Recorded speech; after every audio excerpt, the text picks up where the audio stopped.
Right, ఇక తెలంగాణ భవన్లో MLA KTR మాట్లాడుతున్నారు. లైవ్ ద్వారా చూద్దాం. అలా ఆయన క్యాబినెట్, ఆయన ఏ మంత్రివర్గంలో అవుతున్నారో ఆ క్యాబినెటే ఎల్ఆర్ఎస్ కట్టాలని చెప్తా ఉంది. అదేవిధంగా సీతక్క గారు చిల్లిగవ్వలేదు ప్రజల దగ్గర అన్నారు. మరి వారు కూడా ఈరోజు సమాధానం చెప్పాలి. ఇవన్నీ తప్పకుండా ప్రజల తరపున మేము అడుగుతా ఉన్నాం. తప్పకుండా వారు మరి స్పందించాలని చెప్పి కూడా డిమాండ్ చేస్తూ ఉన్నాం. దాంతోపాటు ఆనాడు సరిగా ఇది ఎక్కువ కాలం కూడా కాలేదు, సరిగా సంవత్సరంన్నర కిందట ప్రతిపక్షంలో ఉన్నప్పుడేమో ఎల్ఆర్ఎస్ అనేది ప్రజలకు ఏమాత్రం లబ్ధి చేకూర్చేందుకు కాదు, ప్రభుత్వ ఖజానా నింపడానికి మాత్రమే మాట్లాడినారు. కానీ ఈరోజు మళ్ళీ నాలిక మడతేసి ఇష్టం వచ్చినట్టు ఉచితంగా చేస్తామని చెప్పి, అసలు కట్టవద్దని చెప్పి, న్యాయ పోరాటం చేస్తామని చెప్పి, టీఆర్ఎస్ వద్దు, ఎల్ఆర్ఎస్ వద్దు, టీఆర్ఎస్ వద్దు, కాంగ్రెస్ ముద్దని చెప్పి ఇవాళ అధికారంలోకి వచ్చిన 2 నెలల తర్వాత 20,000 కోట్ల రూపాయల భారాన్ని మధ్యతరగతి ప్రజల మీద మోపే ఏదైతే ప్రయత్నం ప్రభుత్వం చేస్తున్నదో దీన్ని తప్పకుండా విరమించుకోవాలి. ఫ్రీగా మీరు చెప్పినట్టు ఎల్ఆర్ఎస్ ఫ్రీగా చేయాలని చెప్పి రాష్ట్ర ప్రభుత్వాన్ని మేము డిమాండ్ చేస్తూ ఉన్నాం. ఎల్ఆర్ఎస్ పథకానికి అప్లై చేసిన 25,44,000 మంది ఎవరైతే ఉన్నారో వారందరి తరఫున రాష్ట్ర ప్రభుత్వాన్ని కోరుతున్నాం. ఉచితంగా చేస్తామని మాట ఇచ్చిండ్రు, ఉచితంగా చేయాలి. లేకపోతే ఒక్కొక్క కుటుంబం మీద దగ్గర ₹1,00,000 పైచలకు భారం పడే ప్రమాదం ఉంది. మీరు 20,000 కోట్ల రూపాయల కోసం మరి ఈరోజు వాళ్ళు ఈ రకమైన కార్యక్రమం తీసుకున్నారు. ప్రజల నుంచి ముక్కుబిండి మార్చి 31 లోపల వసూలు చేయాలని ముఖ్యమంత్రి గారే టార్గెట్ ఇచ్చినట్టుగా మాకు సమాచారం ఉంది. ఒక్కొక్క కుటుంబం మీద ₹1,00,000 పైచిలకు మరి భారం పడబోతా ఉన్న ఈ పరిస్థితిని వెంటనే ప్రభుత్వం స్పందించి తప్పకుండా వారు ముందుకు వచ్చి గతంలో ఇచ్చిన మాట ప్రకారం వారు నిలబెట్టుకోవాలి, ఉచితంగా చేయాలని చెప్పి కూడా మేము కోరుతా ఉన్నాం. పేద ప్రజలు ఆనాడు బట్టి విక్రమార్క గారి మాట, పేద ప్రజలు కష్టపడి పోగేసుకున్న ఒక్కొక్క రూపాయిని కష్టపడి కొన్ని ప్లాట్లలో పెట్టుబడి పెడితే దాన్ని లాక్కుంటుంది ప్రభుత్వం. ఇవాళ మరి రిజిస్ట్రేషన్ చేయమని మెడ మీద కత్తి పెట్టిందని చెప్పి విక్రమార్క గారు ఆనాడు అసెంబ్లీలో మాట్లాడిన మాట. అందుకే మేము అనేది వెంటనే ప్రభుత్వం స్పందించి మరి తప్పకుండా ఈ విషయంలో వారి వైఖరిని మార్చుకోవాలని డిమాండ్ చేస్తూ ఉన్నాం. ఆ రోజు బట్టి విక్రమార్క గారు చేసిన డిమాండ్ని నేను పునరుద్ఘాటిస్తూ ఉన్నా. రిజిస్ట్రేషన్ ఆల్రెడీ అయిపోయింది, మళ్ళీ ఎల్ఆర్ఎస్ ఎందుకు కట్టాలి? అసలు ఎల్ఆర్ఎస్ కట్టకపోతే రిజిస్ట్రేషన్ ఆపే అధికారం మీకు ఎవడిచ్చిండు అనే మాట ఏదైతే అన్నారో నేను వారిని అదే గుర్తు చేస్తూ ఉన్నా. ఉచితంగా రెగ్యులరైజేషన్ చేస్తామన్న ఉత్తమ్ కుమార్ రెడ్డి గారి మాటలు ఒట్టి మాటలా లేదా నిజంగా చిత్తశుద్ధితో చెప్పిన మాటలా?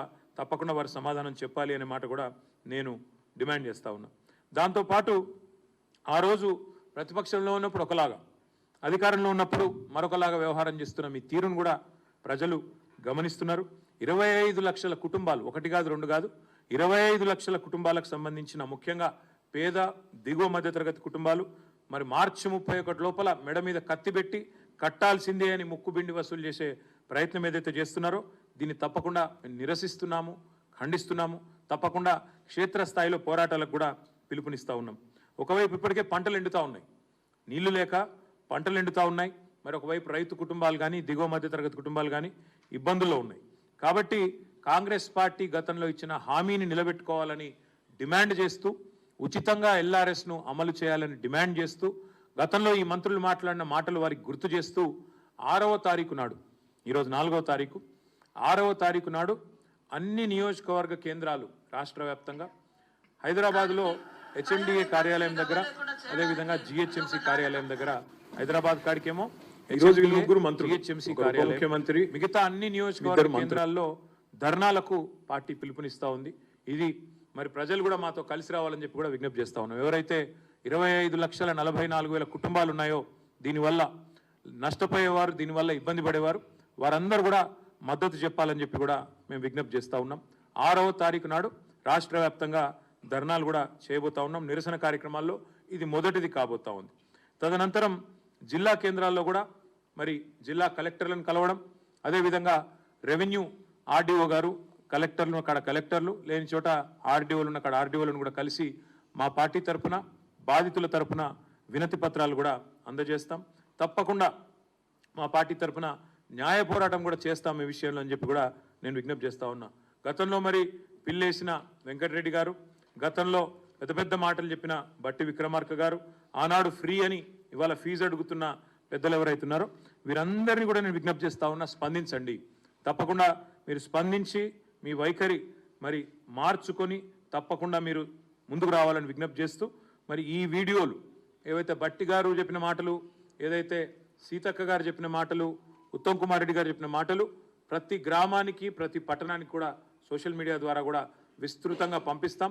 వీళ్ళ ద్వంద్వ వైఖరిని, వీళ్ళ రెండు నాలుకల విధానాన్ని, ప్రతిపక్షంలో ఉన్నప్పుడు ఒకలాగా అధికారంలో ఉన్నప్పుడు మరొకలాగా మాట్లాడే వైనాన్ని కూడా ఎండగడతాము. తప్పకుండా 6వ తారీఖు నాడు అన్ని నియోజకవర్గ కేంద్రాల్లో నిరసనలు, 7వ తారీఖు నాడు అన్ని ఆర్డీఓ కార్యాలయాలు, అదేవిధంగా కలెక్టర్ ఆఫీసుల కాడ 33 జిల్లాల్లో కలెక్టర్లకు కూడా విజ్ఞాపన పత్రాలు ఇస్తాం.